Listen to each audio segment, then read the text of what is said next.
Morning, as we learned last week, breakfast is the most important meal of the day, especially for school-aged kids. That's right. Dr. Don Shifrin is back with us to talk a little bit more about breakfast and the most important ingredients in those breakfasts that can really make a difference. Welcome back. Thanks. Always great to be here. Last week we talked about breakfast boosting our brains. Now we're going to talk about breakfast boosting our bones.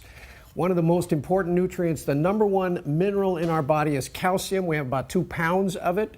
And teenagers and kids are not getting enough. They're not getting their recommended daily allowance, and this is a big problem because 90% of our bones are formed by age 18. So we need to get calcium into their diets, and we're just not doing it. The whole point about getting calcium, the number one way to do it is dairy, a perfect way to start breakfast. So we have a few examples here for parents. And remember, we talk about dairy 3 a day because, again, 1 glass of milk, 6 ounces of yogurt, or 8 ounces or a glass of kid-fortified orange juice gives you about 1/3 of the amount for kids from 4 to 8, and from 9 to 18, only 1/4 of the amount. So it's not enough. So it's not enough, but it's a great way to start the day. Now, other ways you can do it is obviously some cheese, which has about maybe 1/8 of an amount for a day. And if your kids love bagels and cream cheese, which is not the healthiest way to start breakfast, but change it up with ricotta cheese instead of cream cheese because it has about 10% of the calcium requirement for the day in about 1/4 cup of ricotta cheese. So ricotta cheese with a little honey to make it a little sweeter is a much better alternative than cream cheese. Wow, interesting. And almond butter instead of peanut butter. Peanut butter is healthy, but almond butter has 3 times the iron and 7 times the calcium as peanut butter. Really? So almond butter is a great way to start the day. Way more expensive, though. It is a little more expensive if you can afford it, or alternate almond butter one time, maybe peanut butter the next, because peanut butter has good protein for kids, and that's a brain boost as well. Got it. I was going to ask you, too. I mean, calcium's super important, obviously. But protein, too, right? Isn't that good for the kids? Protein's that brain food we talk about. So there's plenty of ways to get protein. Again, 7 grams of protein in a regular yogurt, and Greek yogurt about 12 to 14 grams. But certainly there's 9 grams of protein in an 8-ounce glass of milk as well. So again, let's focus on the calcium in their diet. Let's start the day off right. And don't forget the vitamin D, which helps us absorb the calcium. And remember, the sun is going down in Seattle. We're at a high latitude, so we all need more vitamin D. So parents, vitamins with vitamin D are terrific. Vitamin drops with vitamin D. Do not use vitamins for calcium because there's absolutely no calcium in multivitamins with minerals.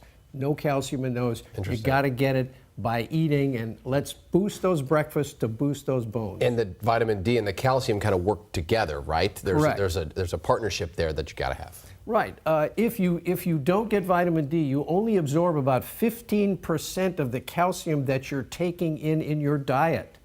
So vitamin D is extremely important. Now, if you live in Arizona, Texas, or Florida, you don't have any worries at all because you're getting lots of sunshine. Here in Seattle, it's a real problem for both kids, teenagers, and adults. What if you have kids who have trouble consuming dairy? Either they have allergies or just stomach issues where they don't digest dairy as well. Right. How else do they get their calcium? Well, if they have a sensitivity to the sugar in milk or dairy products, which is lactose, there's plenty of lactose-free milks. You can use soy milk. Soy yogurt is not very good tasting, but yogurt has very little lactose in it to irritate kids' stomachs. So you can try that as well. Cheese as well. Cheese has very low lactose, especially Swiss and mozzarella cheeses. So a cheese stick has about 10% of your calcium requirements. But there's plenty of other opportunities, including orange juice, which again has as much calcium as a glass of milk. You got me thinking here now about this vitamin D thing. So for my kids, for example, you have a young kid, what's a good way to get them the vitamin D? Is it supplements? Supplements can be useful, and again, supplements can be useful for calcium as well. There's Tums, which is calcium carbonate, which you can eat with food, which had either 200 or 400 milligrams, which is a good alternative as well as a supplement. But most of us need vitamin D supplements, and that can come in any kid's multivitamin or drops. I see. So you do recommend it for the vitamin D, just not the calcium. Just not the calcium, right. Okay. And again, calcium supplements can be helpful for teenagers who really don't like milk and really aren't a big yogurt drinkers. So calcium supplements can be useful for those because we only get one chance, and again, once we get to 18, osteoporosis or fragile bones is a pediatric disease. It starts when we're young. Wow. And again, it hits us when we get older. So let's build those bones with boosting our breakfast. Love it. Excellent choices and advice. Thank you, Dr. Don. Once again, Appreciate ending it. the segment very hungry, so we figured that out. Take care. Craving some ricotta and almond butter. I'm going to try that ricotta. That's a good idea. A little bit of That is honey a on it. good- Kids are going to love that. We're going to take a look.